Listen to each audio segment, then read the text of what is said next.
berempati. Dia ingin menjerit bahwa dia kehilangan ibunya juga. Seluruh hidupnya penuh derita yang datang silih berganti. Dia kehilangan naganya, Festus. Dia hampir tewas selagi berusaha merampungkan Argo II.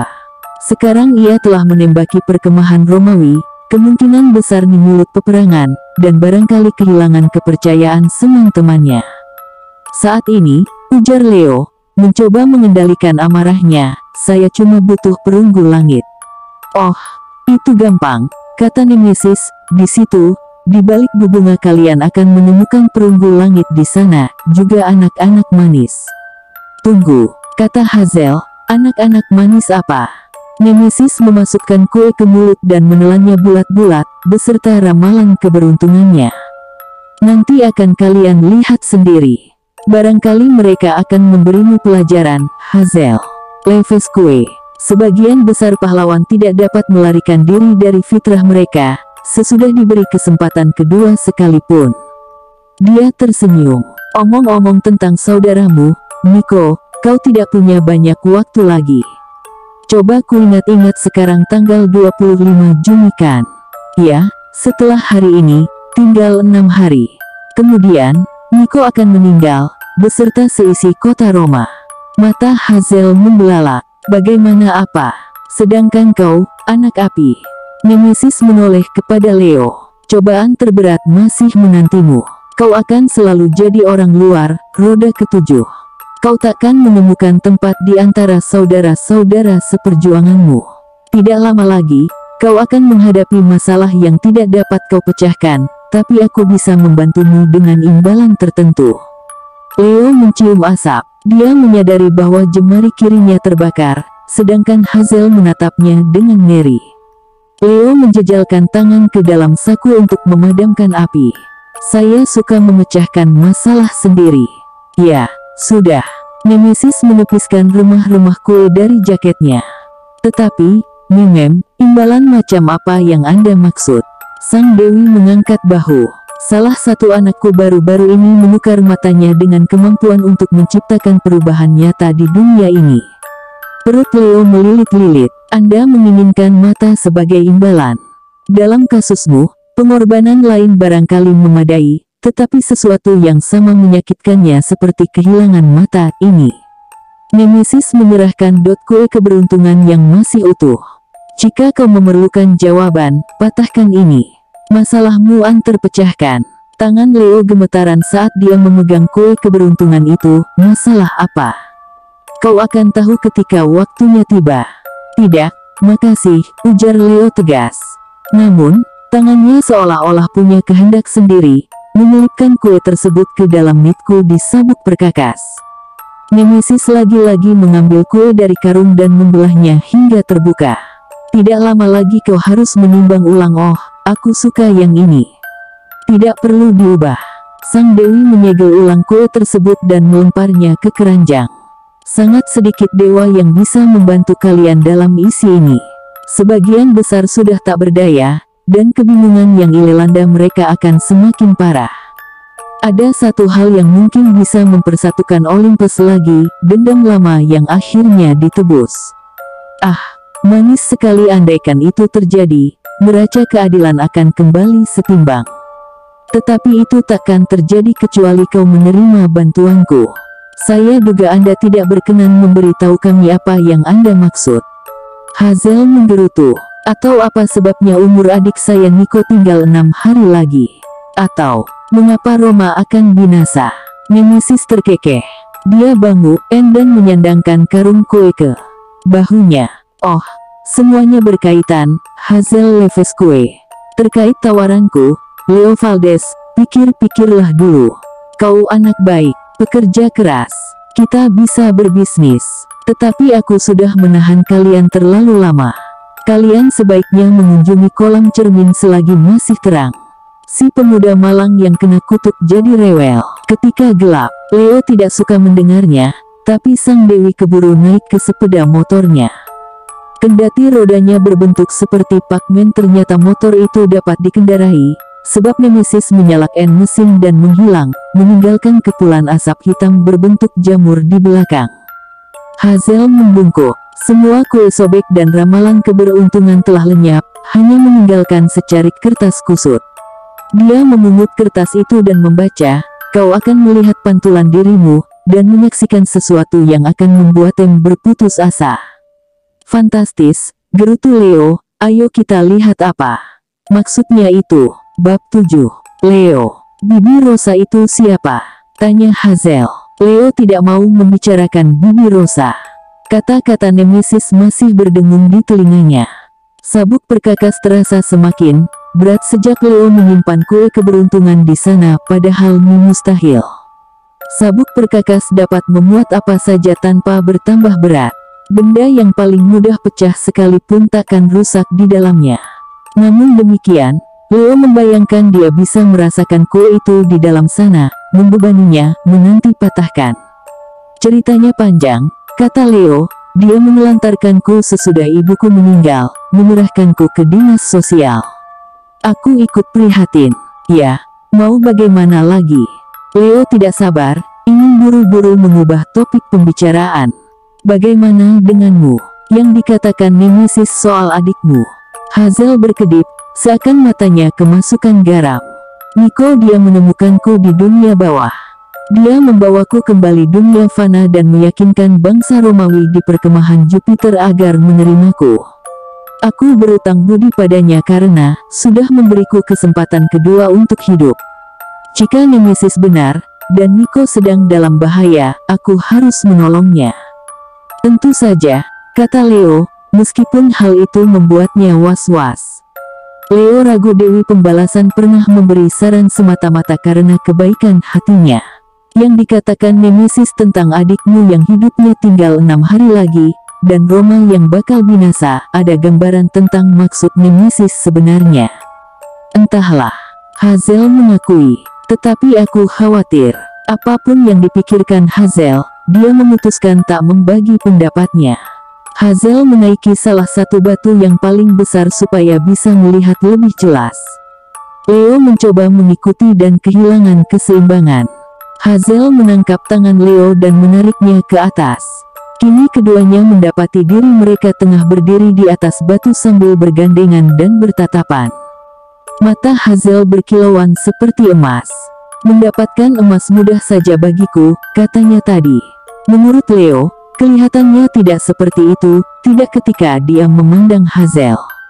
Dia bertanya-tanya siapa Semi itu. Leo curiga dia seharusnya tahu, tapi dia tidak ingat itu nama siapa. Siapapun Semi itu, dia beruntung Hazel menyayanginya. Makasih." Leo melepaskan tangan Hazel, tapi mereka masih berdiri berimpitan sampai-sampai dia bisa merasakan hangatnya napas Hazel. Cewek ini jelas-jelas tidak seperti orang mati. "Waktu kita bicara dengan Nemesis tadi," kata Hazel ragu-ragu, "tanganmu, aku melihat api." "Iya," ujar Leo, "itu kekuatan Hephaestus. Biasanya aku bisa mengendalikan kemampuan itu." "Oh." Hazel menempelkan tangan ke baju denimnya, seolah-olah melindungi diri. Leo punya firasat bahwa Hazel ingin bergerak menjauhinya, tapi batu itu terlalu kecil. "Hebat," pikir Leo. "Satu orang lagi yang menganggapku makhluk aneh menakutkan." Leo menatap ke seberang pulau. Pantai sebelah sana tinggal berapa ratus meter lagi. Di antara pantai sebelah sini dan sebelah sana terdapat gundukan kapur dan batu-batu besar, tapi tidak ada apapun yang menyerupai kolam cermin. "Kau akan selalu jadi orang luar," Nemesis memberitahunya. Noda ke-7. "Kau takkan menemukan tempat di antara saudara-saudara seperjuanganmu." Tuang asam saja sekalian ke telinganya. Leo tidak butuh diberitahu bahwa dia adalah orang luar. Dia menghabiskan berbulan-bulan seorang diri dalam bunker 9 di perkemahan Iflasteran, menggarap kapal sementara teman-temannya berlatih bersama, makan bareng, main tangkap bendera untuk bersenang-senang serta merebutkan hadiah. Bahkan kedua sahabatnya, Piper dan Jason, acap kali memperlakukannya seperti kambing congek. Sejak mereka jadian, Leo tidak masuk hitungan. Satu-satunya teman Leo yang lain, Festus sang naga, hanya berupa kepala semata ketika disket pengendalinya rusak berat pada petualangan mereka yang terakhir. Leo tidak memiliki keahlian teknis untuk memperbaikinya. Roda ketujuh. Leo pernah mendengar istilah roda kelima, artinya orang yang keberadaannya tidak berguna dan malah mengganggu saja. Leo duga jadi roda ketujuh lebih parah daripada jadi roda kelima. Leo menyangka misi ini akan jadi awal baru baginya. Semua kerja keras yang dia curahkan untuk menggarap Argo 2 akan terbayar. Dia akan memperoleh 6 kawan baru yang mengagumi serta menghargainya, dan mereka bakal berlayar menyongsong matahari terbit untuk memerangi raksasa. Barangkali, Leo berharap diam-diam, dia akhirnya akan mendapat pacar. Hitung jumlah orangnya ada berapa, deh, Leo mengomel dirinya sendiri.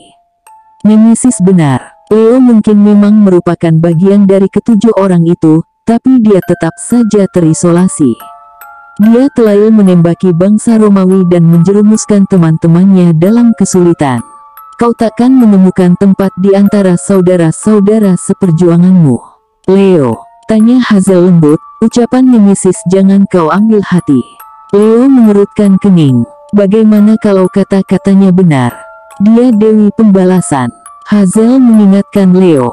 Mungkin dia di pihak kita, mungkin juga tidak, tapi Nemesis eksis untuk mengobarkan kebencian. Leo berharap dia bisa mengesampingkan perasaannya begitu saja. Dia tak bisa. Walau demikian, itu bukan salah Hazel. Kita sebaiknya terus, kata Lea. Aku bertanya-tanya apa maksud Nemesis tadi, waktu dia bilang kita sebaiknya selesai sebelum gelap. Hazel melirik matahari, yang telah bersentuhan dengan cakrawala. Dan siapa pula pemuda kena kutuk yang dia sebut-sebut? Di bawah mereka, sebuah suara berkata, pemuda kena kutuk yang dia sebut-sebut. Pada mulanya, Leo tak melihat siapa-siapa. Kemudian, matanya menyesuaikan diri terhadap suasana gelap. Dia menyadari keberadaan seorang cewek yang berdiri hanya 3 meter dari kaki batu. Sang cewek mengenakan tunik gaya Yunani yang sewarna bebatuan. Rambut lurusnya yang tipis berwarna agak pirang, dan agak kelabu sehingga melebur dengan kering. Dia sebetulnya tidak tak kasat mata, tapi diawarkan hampir sepenuhnya, sampai dia bergerak. Saat itu pun, Leo kesulitan memfokuskan pandangan padanya, nya cantik, tapi tidak meninggalkan kesan. Malahan, tiap berkedip, dia tidak ingat seperti apa rupa cewek itu, dan dia harus berkonsentrasi untuk menemukan cewek itu lagi. Halo, kata Hazel, siapa kau? Siapa kau? Jawab cewek itu. Suaranya terdengar letih, seolah dia bosan menjawab pertanyaan itu. Hazel dan Leo bertukar pandang. Dalam misi demigod, kita tak pernah tahu bakal menjumpai apa. 9 dari 10 kesempatan, terjadi hal buruk. Cewek ninja yang berkamuflase dengan nuansa tanah bukanlah seseorang yang ingin Leo hadapi saat itu. Kaukah pemuda kena kutuk yang disebut-sebut Nemesis? Ya Leo, tetapi kau kan perempuan, kau kan perempuan, kata cewek itu. Maaf, ujar Leo. Maaf, kata cewek itu dengan nada nelangsa. Kau mengulangi.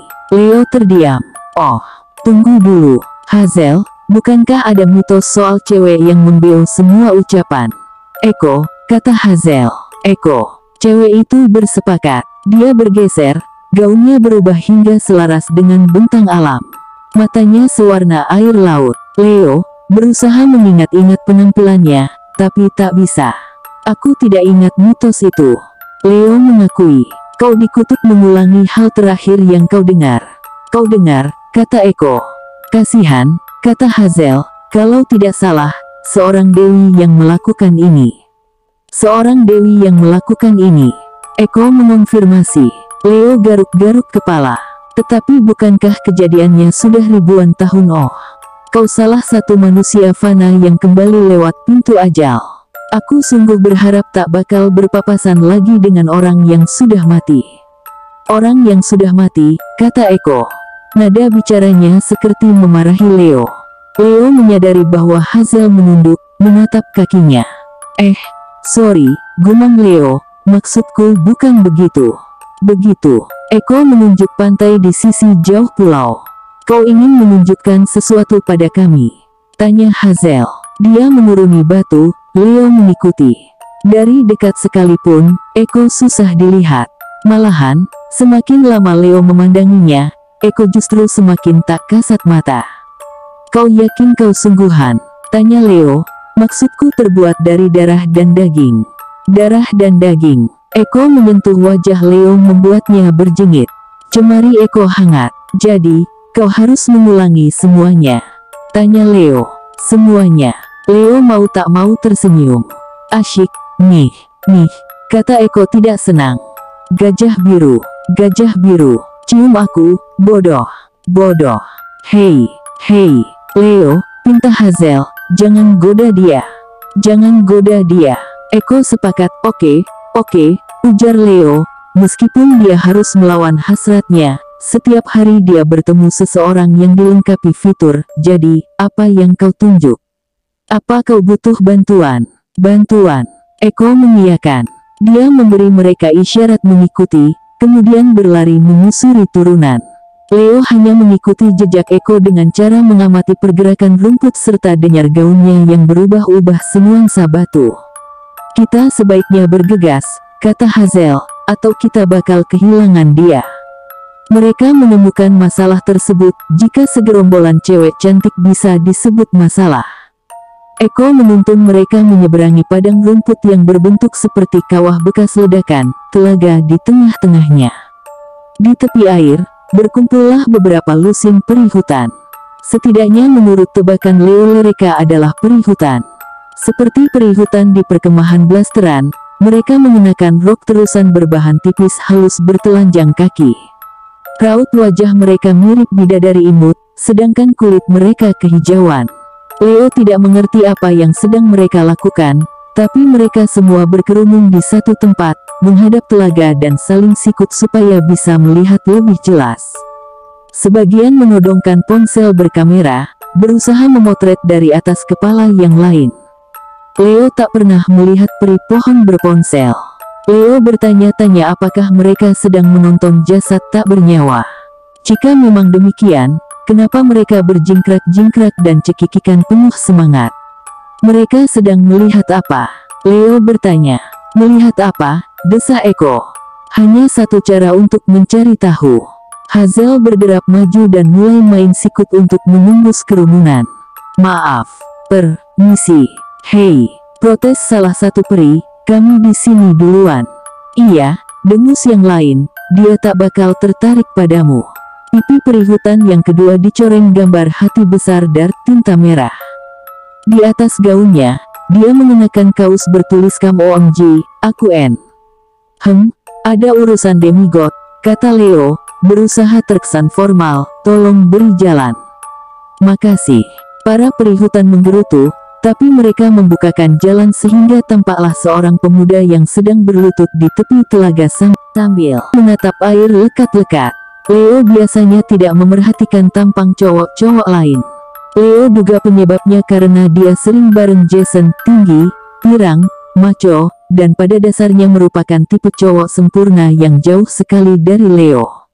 Paling tidak, Leo tahu dia takkan pernah memikat cewek dengan tampangnya. Leo harap kepribadian dan selera humornya bakal menarik hati seorang cewek suatu hari kelak, meskipun sampai saat ini taktik tersebut belum berhasil. Pokoknya, Leo tidak mungkin melewatkan fakta bahwa cowok di telaga ini luar biasa rupawan. Garis-garis wajahnya tegas, sedangkan bibir dan matanya memberi kesan setengah cantik feminin, setengah tampan maskulin. Rambut berwarna gelap tersibak di atas alisnya. Dia barangkali berumur 17 atau 20 tahun, susah menebaknya dengan pasti, tapi dia berperawakan seperti penari, mempunyai lengan yang panjang dan anggun, bertungkai kekar, berpostur sempurna, dan bel, pembawaan penuh wibawa. Dia mengenakan kaos putih polos dan celana jean, dilengkapi busur dan wadah berisi anak panah yang disandangkan ke punggung. Senjata tersebut kentara sekali sudah lama tidak digunakan. Anak panahnya tertutup debu. Seekor laba-laba telah membuat sarang di atas busurnya. Semakin dekat, Leo menyadari bahwa wajah cowok itu berpendar keemasan. Cahaya matahari terbenam, terpantul dari besar perunggu langit yang terhampar di dasar telaga, menyurutkan pendar hangat ke muka si tuan tampan. Pemuda itu tampaknya terpukau pada pantulannya di logam tersebut. Hazel terkesiap, dia ganteng sekali. Di sekelilingnya, para peri hutan menjerit dan bertepuk tangan setuju. Memang, gumam sang pemuda, suaranya seperti melamun. Matanya masih terpaku ke air. Aku memang amat sangat ganteng. Salah satu peri pohon menunjuki Hazel layar iPhone-nya. Ih, tahu nggak sih, video YouTube-nya yang paling baru ditonton 1 juta kali dalam waktu 1 jam. Kurasa setengahnya aku yang tonton. Para peri hutan yang lain cekikikan. Video YouTube, tanya Leo, apa yang dilakukannya dalam video itu? Menyanyi. Bukan, bodoh. Omel si peri pohon, dia dulunya pangeran, pemburu jago, dan lain-lain. Tetapi itu tak jadi soal. Sekarang dia cuma lihat saja sendiri deh. Dia menunjukkan video itu kepada Leo. Gambarnya persis seperti yang mereka saksikan secara langsung, si pemuda yang sedang memandangi dirinya di telaga. Dia cakep banget, kata cewek yang lainnya. Kaosnya bertuliskan, nih, Narsisus. Narsisus, tanya Leo. Narsisus. Eko mengiyakan dengan sedih. Leo lupa Eko ada di sana. Rupanya para peri tidak menyadari kehadirannya juga. Aduh, lagi-lagi kau. Nih, Narsisus mencoba mendorong Eko agar menjauh, tapi dia salah memperkirakan letak si cewek kamuflase dan akhirnya malah menyodok beberapa peri hutan lain. Kau sudah dapat kesempatan, ekor, kata peri hutan yang membawa iPhone, dia mencampakkanmu 4000 tahun lalu. Kau tidak ada bagus-bagusnya buat dia. Buat dia, kata Eko getir. Tunggu, Hazel kentara sekali kesulitan memalingkan mata dari Narsisus, tapi dia berhasil. Ada apa ini? Kenapa Eko mengajak kita ke sini? Salah satu peri hutan memutar-mutar bola matanya. Dia memegang pulpen dan poster rumit Narsisus. Eko adalah peri hutan, Sania seperti kami, dulu sekali, tapi dia banyak omong. Bergosip melulu, bla, bla, bla. Iya banget, peri hutan lainnya memekik. Maksudku, siapa juga yang tahan mendengarnya? Tempo hari, aku bilang pada Cleopea, kalian tahu dia tinggal di batu di sebelahku, kataku. Berhentilah bergosip atau nasibmu bakal seperti si Eko. Cleopea memang besar mulut. Apa kalian sudah dengar apa katanya tentang peri awan dan si satir? Sudah dong, kata peri hutan yang membawa poster. Jadi, intinya, sebagai hukuman karena mengoceh, Hera mengutuk Eko sehingga dia hanya bisa mengulang kata-kata orang lain. Kami, sih, tidak keberatan. Tetapi kemudian Eko jatuh cinta pada cowok ganteng pujaan kami, Narsisus, padahal mana mungkin dia memerhatikan Eko. Mana mungkin, kata selusin peri lain. Sekarang Eko mendapat gagasan aneh bahwa Narsisus peri diselamatkan, kata Ni. Narsisus, dia semestinya pergi saja. Pergi saja, Eko balas membentak. Aku bersyukur sekali Narsisus hidup lagi, kata peri hutan lain, yang bergaun abu-abu. Lengannya ditulisi kata-kata Narsisus plus LAEIA dari spidol hitam. Dia yang nomor 1, dan dia di wilayahku. Oh, hentikan, Laea, kata temannya, aku peri telaga. Kau cuma peri penunggu batu. Ya, aku peri rumput. Yang lain memprotes. Bukan, dia pasti datang ke sini karena dia suka bunga liar. Yang lain berujar, bunga liar adalah kekuasaanku. Gerombolan tersebut mulai bertengkar sementara Narsisus menatap telaga, mengabaikan mereka. Tenang semuanya, teriak Leo. Nona, tenanglah. Aku perlu menanyakan sesuatu pada Narsisus. Pelan-pelan para peri berhenti bicara dan kembali mengambil foto. Leo berlutut di samping Narsisus. Jadi, Narsisus, apa kabar? Bisakah kau bergeser? Tanya Narsisus merasa terganggu. Kau merusak pemandangan. Leo menengok ke air. Pantulannya beriak di samping bayangan Narsisus di permukaan perunggu yang terbenam. Leo tidak berhasrat memandangi dirinya sendiri. Dibandingkan dengan Narsisus, dia bagaikan kurcaci cebol. Namun, Tak diragukan lagi bahwa logam tersebut adalah selembar perunggu langit tempa, berbentuk bulat, berdiameter sekitar 1,5 meter. Bagaimana sampai benda itu ada di telaga ini, Leo tidak tahu pasti. Perunggu langit jatuh ke bumi di tempat-tempat yang ganjil. Dia pernah mendengar bahwa sebagian besar perunggu langit merupakan buangan dari bengkel-bengkel ayahnya. Hephaestus acap kali kehilangan kesabaran ketika proyeknya tidak berhasil. Kemudian dia bakal melemparkan logam bekasnya ke dunia fana. Lembaran yang ini mungkin saja dimaksudkan untuk jadi perisai dewa, tapi rupanya tidak cocok. Jika Leo bisa membawanya pulang, perunggu tersebut cukup untuk memperbaiki kapal. Benar, pemandangan yang bagus, kata Leo. Aku akan bergeser dengan senang hati, tapi kalau kau tidak menggunakannya, bolehkah kuambil saja lembaran perunggu itu? Jangan, kata Narsisus, aku cinta dia. Dia amat sangat ganteng. Leo menoleh ke sana kemari untuk melihat apakah para peri tertawa. Ini pasti cuma lelucon besar. Namun, mereka mayol berlagak semaput dan mengangguk-angguk setuju. Hanya Hazel yang tampak muak. Dia mengernyitkan hidung seolah-olah Narsisus bau, tidak sesuai dengan tampangnya. Bung, kata Leo kepada Narsisus, kau sadar sedang memandangi dirimu sendiri di air, kan? Aku amat sangat hebat, desah Narsisus. Dia mengulurkan tangan penuh damba untuk menyentuh air, tapi menahan diri. Tidak, aku tak boleh menimbulkan riak. Riak akan merusak citra. Oh, aku amat sangat hebat. Iya deh, gerutu Leo, tetapi kalau kuambil perunggu itu, kau masih bisa melihat dirimu di air. Atau ini. Dia merogoh sabuk perkakas dan mengeluarkan cermin sederhana seukuran lensa kacamata. Kutukar dengan ini.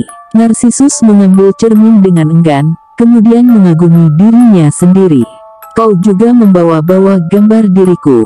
Aku tak menyalahkanmu. Aku memang ganteng. Makasih. Dia meletakkan cermin dan kembali mengarahkan perhatian ke telaga. Tetapi aku sudah memiliki gambar yang jauh lebih bagus. Perunggu itu cocok sekali untukku, bukan begitu? Ya, ampun, demi dewa-dewi, iya. Jerit seorang peri, nikahi aku, Narsisus. Jangan, aku saja. Seru yang lain, bersediakah kau menanda, nih posterku? Jangan, tanda tangani bajuku saja. Jangan, keningku saja. Jangan, mending hentikan. Bentak Hazel. Hentikan. Eko sepakat. Leo luput melihat Eko lagi, tapi kini dia menyadari bahwa W itu berlutut di sebelah Narsisus juga melambai-lambaikan igan di depan wajah pemuda tersebut seakan sedang berusaha. Musik konsentrasinya. Narsisus bahkan tidak berkedip. Para peri penggemar Narsisus mencoba mendorong Hazel menyingkir, tapi dia menghunus pedang kavalerinya dan memaksa mereka mundur. Sadar, dong, bentaknya. Dia takkan mau menandatangani pedangmu, protes peri pembawa poster. Dia takkan mau menikahimu, kata cewek iPhone, dan kau tidak boleh mengambil cermin perunggunya. Itulah yang membuat dia bertahan di sini. Kalian semua konyol, kata Hazel, dia narsis. Kok bisa-bisanya kalian menyukai dia? Menyukai dia, desa Eko, masih melambai-lambaikan tangan di depan wajah Narsisus. Yang lain ikut mendesah bersama Eko. Aku amat sangat tampan, kata Narsisus simpatik. Narsisus, dengar. Hazel tetap menyiagakan pedangnya. Eko mengajak kami ke sini untuk menolongmu. Ya, kan, Eko. Eko, ujar Eko. Siapa? Kata Narsisus. Satu-satunya cewek yang peduli padamu, rupanya. Hazel, apa kau ingat pernah mati? Narsisus mengerutkan dahi. Aku tidak. Itu mustahil, terlalu penting. Tak mungkin aku mati. Kau mati selagi memandangi dirimu sendiri, bersikeras. Aku ingat cerita itu sekarang. Nemesislah dewi yang mengutukmu, sebab kau membuat banyak sekali orang patah hati. Hukumanmu adalah jatuh cinta pada bayanganmu sendiri. Aku amat sangat mencintai diriku sendiri. Narsisus setu, kau akhirnya meninggal. Lanjut Hazel, aku tidak tahu mana yang benar. Entah kau tenggelam atau berubah jadi bur yang tumbuh menjulur ke air atau Eko, yang mana?